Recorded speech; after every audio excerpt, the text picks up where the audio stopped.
Hello, fellow Helldivers. This is the first in a series that will bring us all up to speed on the topic of the U.S. Congress, the real one.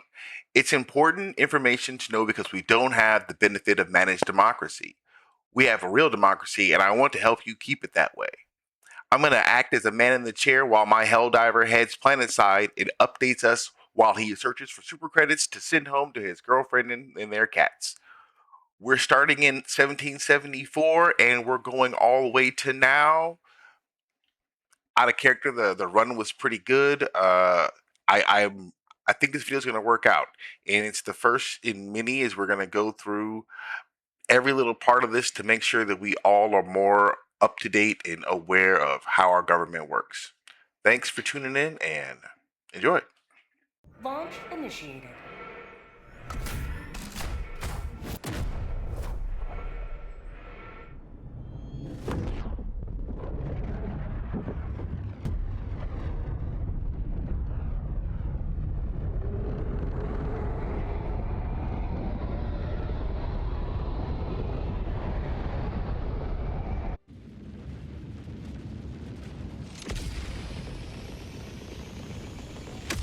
This is a monumental era in American history, Go now. capturing the full scope of the Continental Congress from 1774 to 1781 requires looking at it not just as a single event, but as the chaotic, ad hoc evolution of a revolutionary government. Dropping a pin.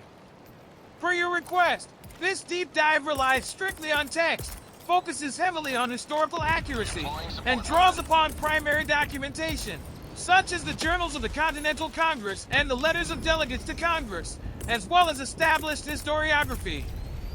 Here is the comprehensive history of the Continental Congress. Part 1. The First Continental Congress, September 5th to October 26th, 1774. McCadley, ST. The First Continental Congress was convened in direct response to the British Parliament's passage of the Coercive Acts, known in the colonies as the Intolerable Acts, in the spring of 1774. These acts were designed to punish Massachusetts for the Boston Tea Party, but they alarmed all the colonies by threatening their charter rights and self-governance. Can you provide details on British Parliament's coercive acts? I understand they are a punishment, but what were they exactly? I will maintain those exact parameters, Captain. Just a highly accurate and thoroughly sourced text breakdown of the legislation.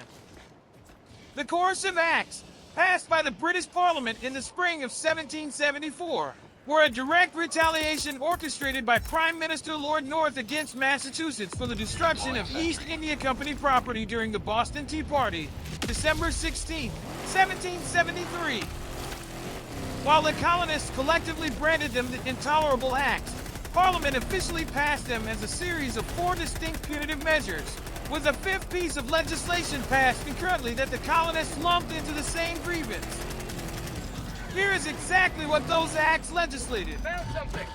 1. The Boston Port Act, passed March 31st, 1774. This was the first and most immediate punishment. Parliament ordered the Port of Boston completely closed to all commercial shipping starting June 1st, 1774. The details. The act forbade the loading or unloading of any goods, wares, or merchandise within the harbor. The only exceptions were military stores for the king's troops and essential shipments of food and fuel, which had to clear customs at the nearby port of Salem. The condition.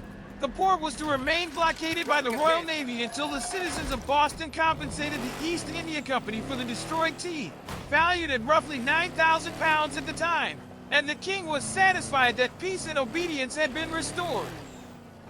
2. The Massachusetts Government Act, passed May 20th, 1774.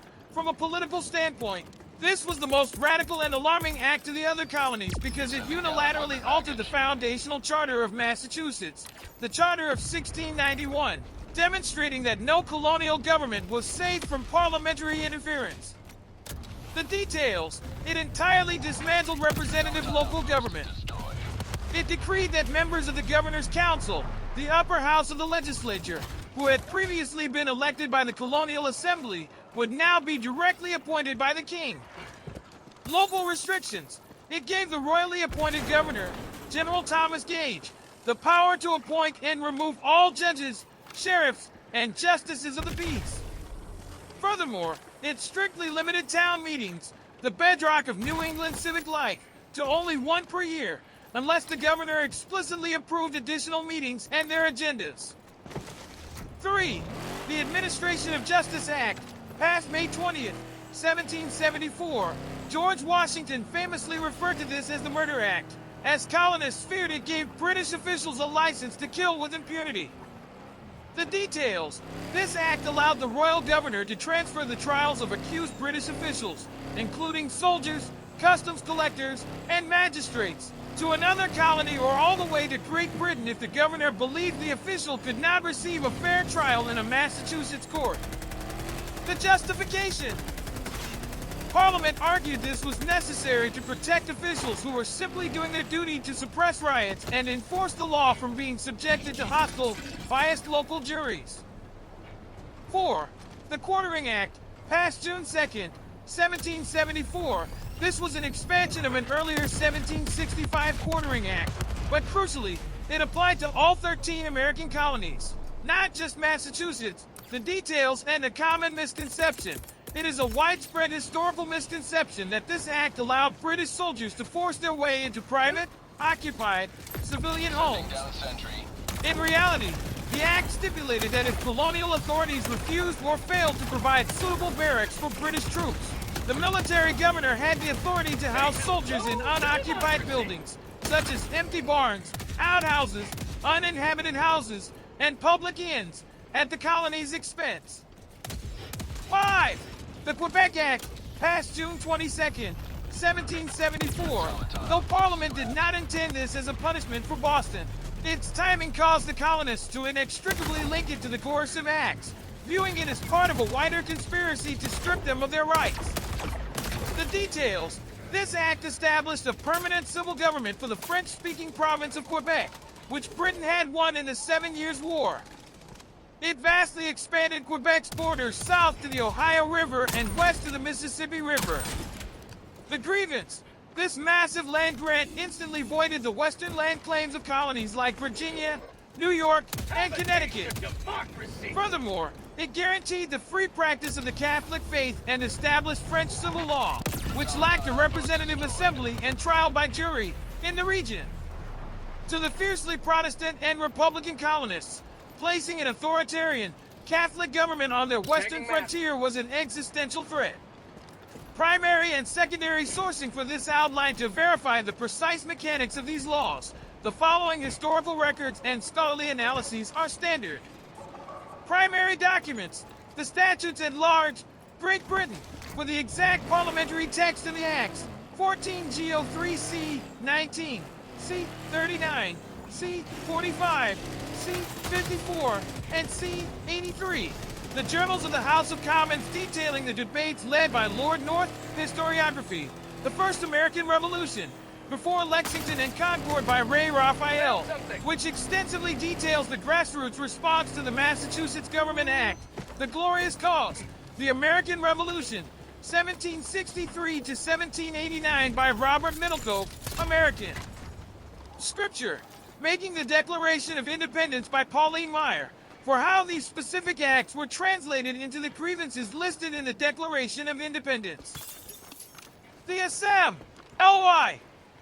56 delegates from 12 of the 13 colonies met at Carpenter's Hall in Philadelphia. Georgia did not send delegates, as it was facing a Native American uprising and required British military support. The delegates were divided into roughly two camps. The Radicals, led by figures like Patrick Henry, Richard Henry Lee, and the Adams cousins, John and Samuel, who believed colonial rights were rooted in natural law and pushed for aggressive resistance. The Moderates, led by figures like Joseph Galloway and John Dickinson of Pennsylvania, who saw reconciliation and believed colonial rights were based solely on the British Constitution. Between the Catalyst and the Assembly, what took place? Who said something in order to get the Assembly to gather in the first place? I can certainly map out that timeline for you, Captain. The period between the passage of the Coercive Acts in the spring of 1774 and the convening of the First Continental Congress in September 1774 was a chaotic window of express riders, dissolved assemblies, and rapid political maneuvering. There was not a single, lone individual who called the Congress into existence. Instead, the Congress was the result of a chain reaction driven by the colonial committees of correspondence, shadow governments organized by patriot leaders to communicate between the colonies. Here is the exact sequence of events and the key voices that pushed the colonies to gather in Philadelphia. 1. The spark, Boston's call for a boycott, May 1774. News of the Boston Port Act reached Massachusetts on May 10, 1774. The local radical leadership, spearheaded by Samuel Adams, realized that Boston could not survive the blockade alone. On May 13th, a Boston town meeting drafted the Solemn League and Covenant, a document calling for an immediate, continent-wide halt to all trade with Great Britain. Adams dispatched Paul Revere to ride south to New York and Philadelphia with the document, asking those cities to immediately adopt the boycott in solidarity. Dropping a pin. 2. The pushback. New York demands a Congress, May 23rd, 1774. When Revere reached New York, the conservative and moderate merchants there fought. While sympathetic to Boston, they knew an immediate boycott would ruin their own businesses. New York formed the Committee of 51, which included future founding fathers like John Jay. On May 23rd, they drafted a letter back to Boston. In this letter, the New Yorkers flatly refused to unilaterally join the boycott. Instead, they argued that a single colony could not dictate policy for the rest. The committee wrote that the only proper way to respond to Parliament was to convene a General Congress of Deputies from the different colonies to decide on a unified, measured response. 3. The decisive wait.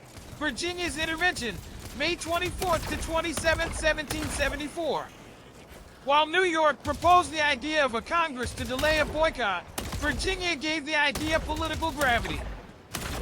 When news of the Boston Port Act reached Williamsburg, the Virginia House of Burgesses, led by figures like Thomas Jefferson, Richard Henry Lee, and Patrick Henry, passed a resolution declaring June 1st, the day the Boston port was to close, a day of fasting, humiliation, and prayer.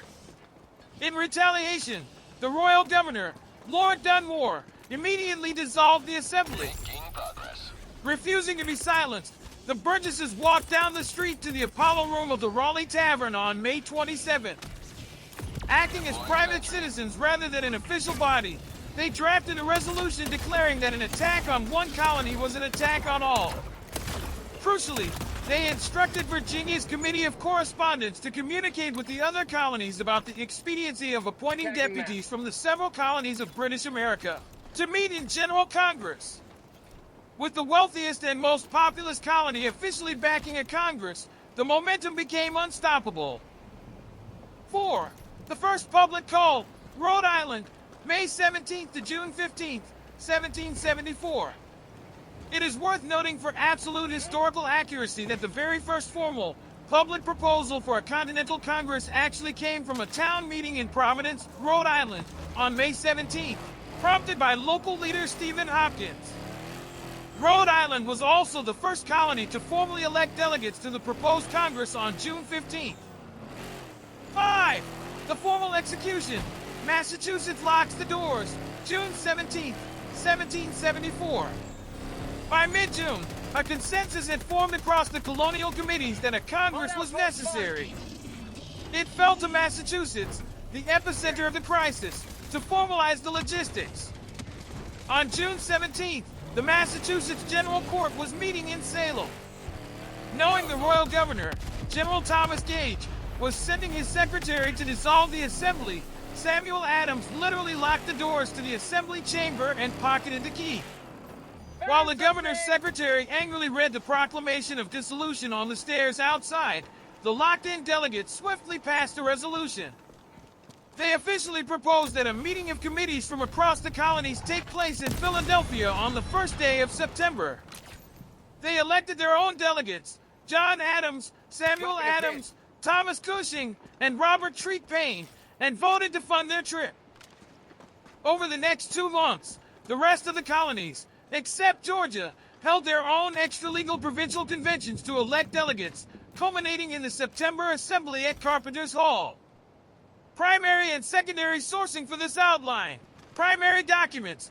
The letters of the Committee of Correspondence of New York, May 1774. The Journals of the House of Burgesses of Virginia, May 1774 records, including the Raleigh Tavern resolutions. The Journals of the Massachusetts Provincial Congress, June 1774 resolves. Historiography. The First American Revolution. Before Lexington and Concord by Ray Raphael. Excellent detailing of the town meetings and committee communications. Samuel Adams. A Life by Ira Stoll. For the mechanics of the Massachusetts response. The ideological origins of the American Revolution by Bernard Balin. For the shift in colonial thinking that made unified action possible. Major actions and resolutions. The defeat of the Galloway Plan. September 28, 1774. Joseph Galloway proposed a formal plan of union, which would have created a colonial parliament to work in tandem with the British Parliament. It was narrowly defeated by a vote of 6 colonies to 5, marking a turning point away from traditional reconciliation. Endorsement of the Suffolk Resolves, September 17, 1774. Drafted in Massachusetts and delivered to Philadelphia by Paul Revere. These resolves declared the coercive acts unconstitutional, urged citizens to arm themselves, and called for economic sanctions. Congress's endorsement was a massive victory for the radical faction. The Continental Association, October 20th, 1774. This was the crowning achievement of the First Congress. It created a sweeping, unified economic boycott of British goods. It established non-importation, effective December 1774, non-consumption, and non-exportation, effective September 1775. Crucially, it established local committees of inspection to enforce the boycott, essentially creating a grassroots network of revolutionary government. Declaration and Resolves, October 14, 1774, a formal petition to King George III outlining colonial grievances and affirming their rights to life, liberty, and property. The Congress disbanded on October 26th, agreeing to reconvene the following May if their grievances were not addressed. Before we move to part 2, do we consider this the Continental Congress retroactively? What do they consider themselves? And also, how did slave ownership factor into life at this point? These are excellent questions, Captain. Understanding the self-perception of these delegates and the pervasive reality of slavery is essential to grasping the true social and political landscape of 1774. Here is the breakdown of both the nomenclature of the Congress and the reality of American slavery during this critical window. The nomenclature. What did they call themselves? The term Continental Congress is not entirely retroactive, but the way we number them, first, second, is a later historiographical convenience to separate the distinct sessions. When the delegates convened in 1774, they did not arrive with a formalized name for their body. Their own terminology in their official documents, such as the Articles of Association and their petitions to the King, they most commonly refer to themselves as the Congress, the General Congress, or the Congress of Delegates from the several colonies. Asterisk the rise of Continental.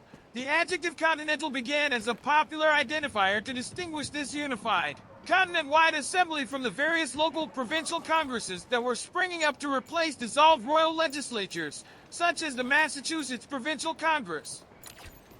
Official adoption. By the time the Second Congress convened in 1775, the term continental was rapidly institutionalized. They actively utilized the word to brand their new sovereign creations, officially establishing the Continental Army in June 1775 and authorizing the printing of continental currency shortly after. So, while they started as a General Congress, they quickly and consciously adopted the continental identity to project unified national authority. The factor of slave ownership, 1774 to 1776. It is impossible to separate the story of the Continental Congress from the institution of slavery. In 1774, slavery was legally protected and practiced in all 13 colonies, not just the South. It was the economic bedrock of the colonies and deeply influenced the political calculations of the Congress. Here is exactly how slavery factored into the politics and actions of the era. 1. The Continental Association and the Slave Trade Ban, October 1774. One of the most significant, yet often misunderstood, actions of the First Continental Congress was its handling of the transatlantic slave trade. Article 2 of the Association. As part of their massive economic boycott of Great Britain, the Congress explicitly agreed to halt the slave trade. The text read, "We will neither import nor purchase any slave imported after the first day of December next, after which time we will wholly discontinue the slave trade." The motivation, while some delegates, particularly Quakers from Pennsylvania and certain New Englanders, opposed slavery on moral grounds, this ban was primarily an economic weapon. It was designed to hurt British slave merchants and stem the flow of colonial capital back to London. In Virginia, ending the importation of newly enslaved people also had the economic effect of increasing the financial value of the enslaved people already held by local planters. 2. Lord Dunmore's Proclamation, November 1775. As the conflict escalated, the British weaponized the colonial reliance on slavery, which fundamentally altered the political alignment of the southern colonies. The threat, John Murray, the Earl of Dunmore and Royal Governor of Virginia, issued a proclamation declaring martial law and offering immediate freedom to any enslaved person belonging to a patriot, rebel, master who escaped and joined the British forces. The radicalizing effect, this was the ultimate nightmare for Southern planters, who lived in constant fear of a slave rebellion. Dunmore's proclamation infuriated moderate Virginians who had previously been on the fence about independence. By threatening their property and lives, the British Crown pushed the wealthy Southern elite firmly into the radical camp, accelerating the push for a total break from Britain. 3. The deleted clause in the Declaration of Independence, July 1776. The profound contradiction of slaveholders arguing for the natural rights of man came to a head during the drafting of the Declaration of Independence. Jefferson's draft, Thomas Jefferson, himself a major enslaver, included a massive, scathing paragraph in his original draft that blamed King George III for the horrors of the transatlantic slave trade, accusing the king of waging cruel war against human nature itself. The compromise, during the congressional debates on July 2nd and 3rd, 1776, this clause was entirely struck from the document. According to Jefferson's own notes, it was removed at the insistence of delegates from South Carolina and Georgia, who had no intention of ending slavery. Furthermore, Jefferson noted that Northern delegates were also complicit in the removal, as Northern merchants heavily profited from the shipping and insurance of the slave trade. Congress required unanimous consent to declare independence, and to secure it, the founders actively chose to protect the institution of slavery. Primary and secondary sourcing for this outline. Primary documents, the journals of the Continental Congress, specifically the text of the Continental Association, October 20th, 1774. Thomas Jefferson's notes of proceedings in the Continental Congress, detailing the debates over the Declaration. Lord Dunmore's Proclamation, November 7th, 1775. Historiography, The Ideological Origins of the American Revolution by Bernard Bailyn. Water from the Rock, Black Resistance in a Revolutionary Age by Sylvia R. Fry. For the definitive look at how enslaved people leveraged the Revolution and Dunmore's Proclamation. American Slavery, American Freedom by Edmund S. Morgan, which explores the deep paradox of Virginians fighting for liberty while expanding slavery. Thanks for tuning in. Please consider liking and subscribing for more information on what we got cooking. I have another episode continuing next week and other episodes in the backlog on things like the SAVE Act, gerrymandering, and what I call the next best option, sortition. Until next time, Hell Divers, for Super Earth, for Real Earth, for all of us.